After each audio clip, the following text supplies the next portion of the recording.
It is the symbol found on the side of every ambulance and the primary villain of the Garden of Eden. In the ancient world, the serpent was a terrifying double-edged sword, a bringer of salvation and eternal life, but also the ultimate incarnation of deceit and death. How can one creature represent both the devil and the Messiah? Today, we are decoding the Serpent Paradox to uncover the shocking truth hidden in the coils of biblical history.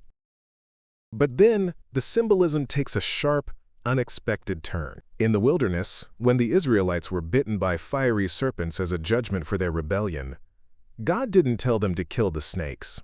Instead, he commanded Moses to forge a bronze serpent and lift it on a pole. Anyone who looked at this image of death was miraculously healed. This is the ultimate, strange victory of God, using a symbol of the curse to provide a cure. Centuries later, Jesus himself claimed this symbol.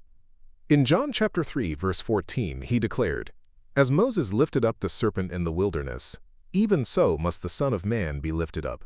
Theologically, the bronze serpent represented the poison of sin being judged and neutralized on the cross. Just as the bronze snake had the appearance of a predator but no venom, Christ took on the likeness of sinful flesh, but remained completely without sin. The Bible even uses the serpent to establish divine sovereignty over other nations. In Egypt, the pharaoh wore a cobra, or uraeus, on his crown as a symbol of his own deity and kingship. When Moses threw down his staff and it became a serpent, it wasn't just a magic trick. It was a theological declaration. When Jehovah's serpent swallowed the serpents of Pharaoh's magicians, it proved that Israel's God held absolute power over the false gods of the empire. In the darkest depths of the biblical sea lies Leviathan, a terrifying sea monster often described as a crooked serpent.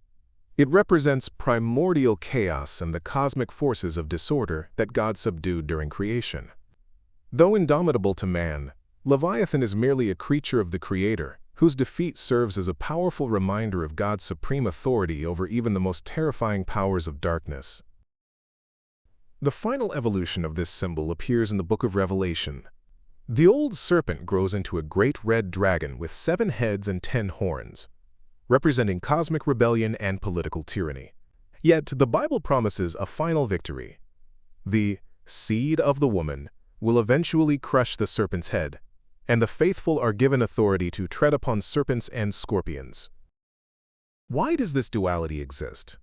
Some scholars suggest the serpent was originally a symbol for the Messiah instituted before the world began. However, as the preeminent counterfeiter, Satan usurped and perverted the image to try and legitimize his own lies. From the Egyptian god Atum to the Greek healer Asclepius, we see echoes of a divine truth that was corrupted over time across many cultures. From a whisper in a garden to a healer on a pole, the serpent reminds us that even the most fearsome symbols of our past can be transformed into instruments of grace. It teaches us that God's mercy reaches into the abyss of mortality to bring life out of death. Which of these serpent meanings surprised you the most? Let us know in the comments below, and don't forget to like and subscribe for more deep dives into the hidden mysteries of the Bible.